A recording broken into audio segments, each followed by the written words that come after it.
এসে মাধবকে ডাকে, মাধব মাধব আমার কোথায় পার করতে। এমন শুনে মাধব নিঃশ্বাস করে ওই তো রজনী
আমাকে সুরদনী পার করে দিন।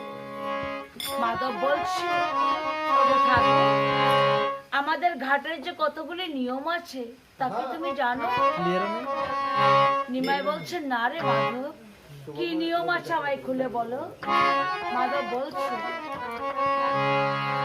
ওরে লাগে রে বাই খেওয়ার করি, ওরে আমরা যদি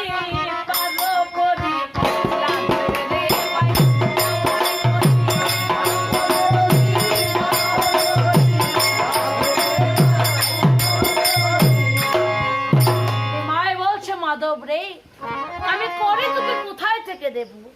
আমার নিকট যে একটি কানা করিও রে। তবে তোরা দুজন যখন ভবঘাটে গিয়ে ঠেকবে সেদিন ভবঘাট থেকে আমি তোদেরকে উদ্ধার করে দেব, পার করে দেব। আমি করে নেব না, দয়া করে আমাকে এই সুরনদী পার করে দেব। মাধব বলছে ঠিক আছে ঠাকুর, তুমি উঠো আমার তরিতে। কিন্তু ঠাকুর গো, আমার যে ভাঙা তরি, তুমি ঠিক করে উঠো, আমি তোমাকে আস্তে আস্তে সুরদনী পার করে দিচ্ছি। আমার মাধব তখন নিমাইকে তার ভাঙা নাইয়ে তুলে বলছে ও কৃষ্ণ ভোজি বাহারে, কৃষ্ণ ভোজি বাহারে, ও নিমাই চাঁদ সন্ন্যাসে যায় রে। হরিবল হরিবল।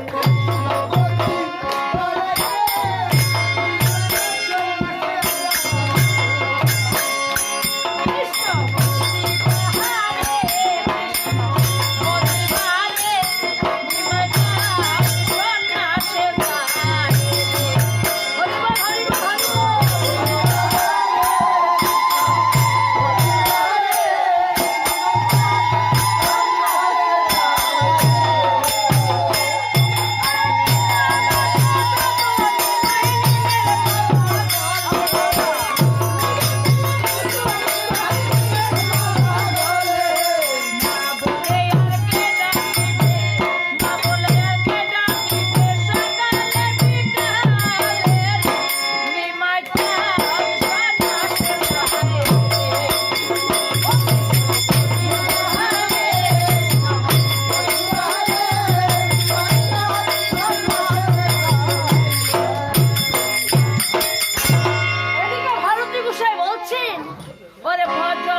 চলে এসেছি, এখন আপনি আমার সন্ন্যাস মন্ত্রে দীক্ষিত করুন।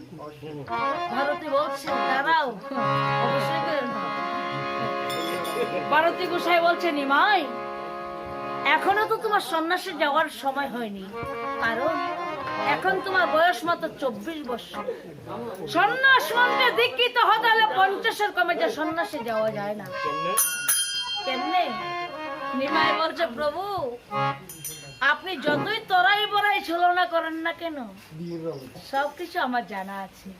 ওগো প্রভু, আপনি যদি আমার অপরাধ ক্ষমা করেন তাহলে আমি বলি, এই কলিযুগের পরমায়ু হচ্ছে মাত্র 120 বছর। আপনি 24-এর কথা বলছেন কেন?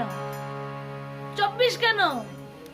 যার হবে তার এমনিতে হবে, আর যার হবে না, এই কলিযুগে যে 120 বছর আছে, 120-এ হবে না। ওগো 120-এ হয় না।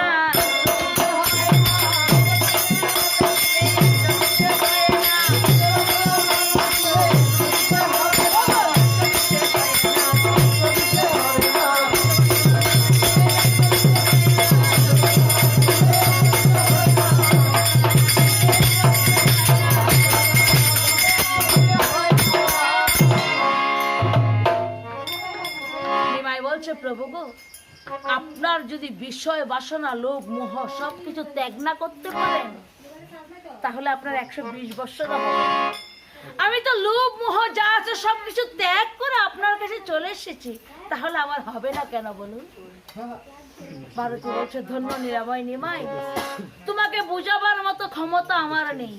ঠিক আছে, তুমি আগে মধুশিলের বাড়ি থেকে মস্তক মন্ডন করে গঙ্গা থেকে স্নান করে তিল তুলসী গঙ্গার জল হাতে নিয়ে এসো, আমি তোমার সন্ন্যাস মন্ত্রে দীক্ষিত করব।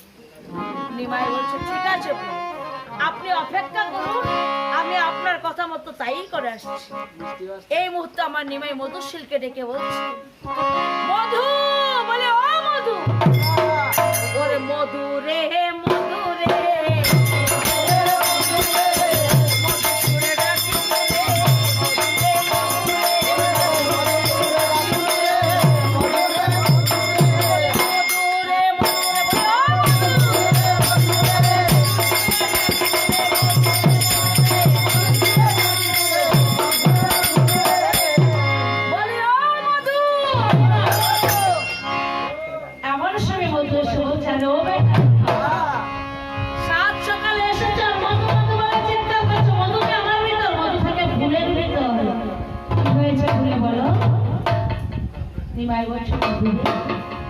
আমাকে খেউড়ি করার জন্য আমি তোকে ডেকেছি।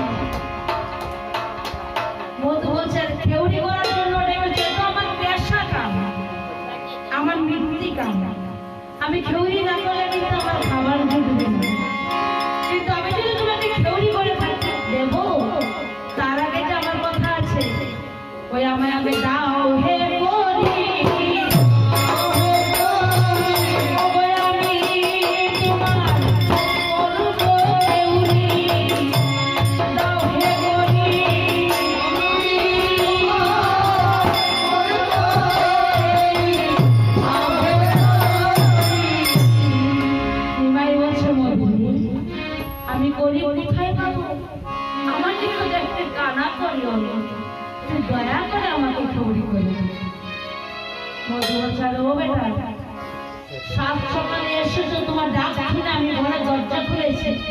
আর এখন দয়ার কথা বলছো?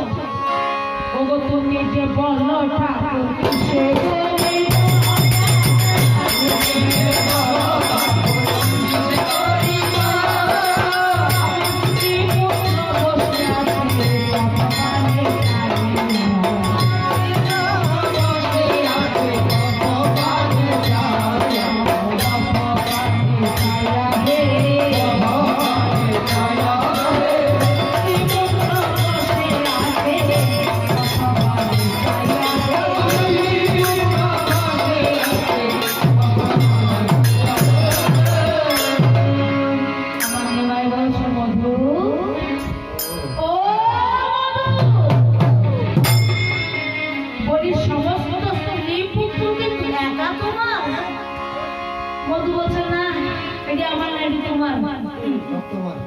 জায়গা শুনতে আমার করে লাইছি একটা বলা বসে সমান স্ত্রী পুত্রতে সাত সকালে আবার একটা স্ত্রী পুত্র বলে আবার বললো কথা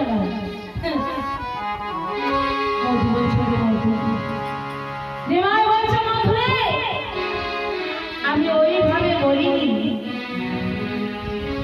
তোমার স্ত্রী পুত্র তোমার কাছে আমার স্ত্রী পুত্র আমার কাছে সবার স্ত্রী পুত্র সবার কাছে একা তোমার না আমি তোমাকে কি করে বলবো আচ্ছা মধু আজ যদি তো সজাকে ভাই এসে বলতো তাহলে কি আমি কথা বলতে পারছি না কি বিনা করে যদি কেউ করে দিতি না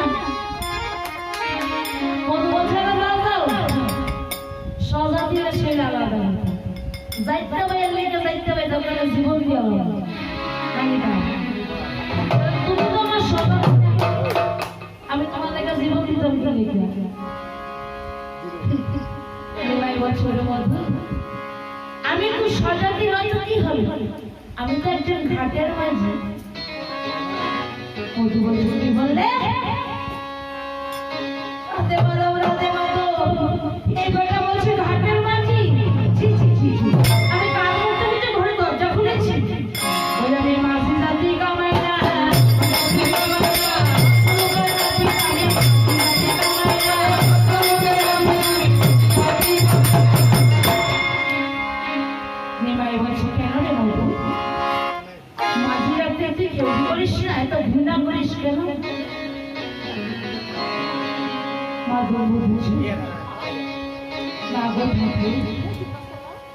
মাঝি ডাক্তার যদি আমি তৈরি করে দিই তাহলে কাল কি হবে জানো এই সমাজে আমাকে আর কেউ নেবে না তাই তো আমি মাঝি ডাক্তার স্পর্শ করি নিমাই বলছে মাঝি আমি তো এই ঘাটে আমি হব সেই ভগবানের মাঝি আপনি কোন সমাজের কথা বলছিস জানিস ও তো সমাজ হতে হবে না আমার প্রেম সমাজের সমাজ করতে হবে না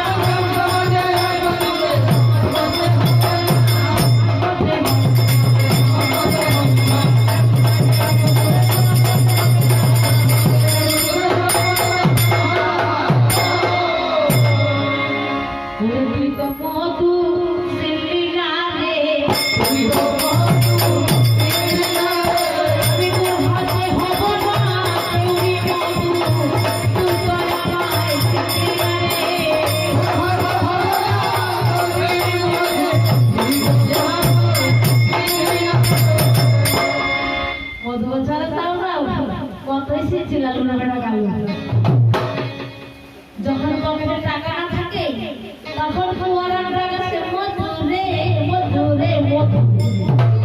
আর যখন পকেটে টাকা থাকে তখন বীরগঞ্জ এসেছিল ওই লোক ঘুরে এসে নিল যাও সাত সকালে এসে আমার ঘুম ভাঙিয়ে দিয়েছে আমি তোমাকে আজ শেষবার মতো তৈরি করছি এই জীবনে আর খুব বেশি হাতে নেব না তোমাকে শেষ তৈরি করে যাবার পথে ঘুমোতে জলে ঘুরতেছি বাইকটা সব বাসায় দিয়ে বাইকে নদী জল বাসো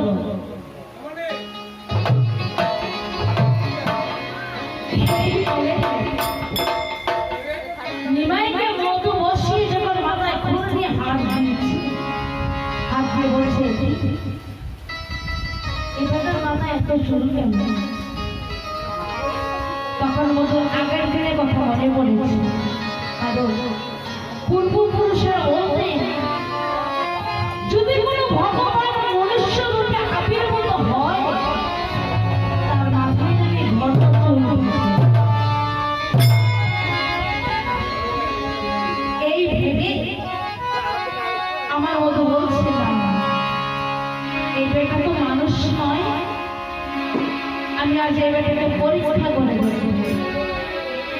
এই বলে নিমাইয়ের কাছে গিয়ে মতো বলছে ও বেটা তুমি কে তোমার মাঝে এত চুল কেন তোমার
শুনে নিমার বাবা শুনে আমার মতো হেসে বলছে, কি বললে ঠাকুর, আমি গয়া যাব আর আমি 14 পুরুষের পিণ্ড দেব? প্রভু, গয়াতে যেমন আছে পাপ কত, এখনো আছে সেই পাপ কত। গয়াতে কি আমার কি ফল হবে বলো?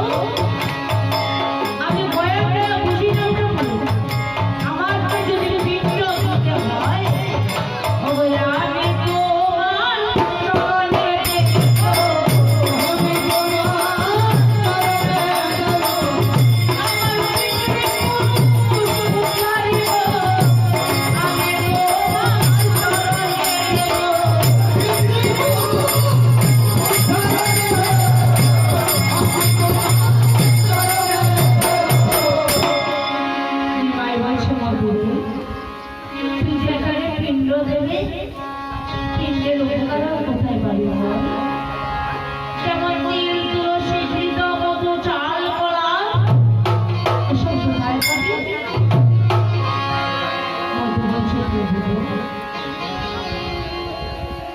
আমি পূর্ণ করেছি, তাই তো তোমার দর্শন পেয়েছি।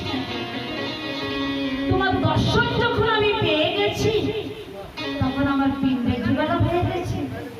তুমি দেখো আমার এই দেহ মাঝে যা আছে, তা থেকে একটু একটু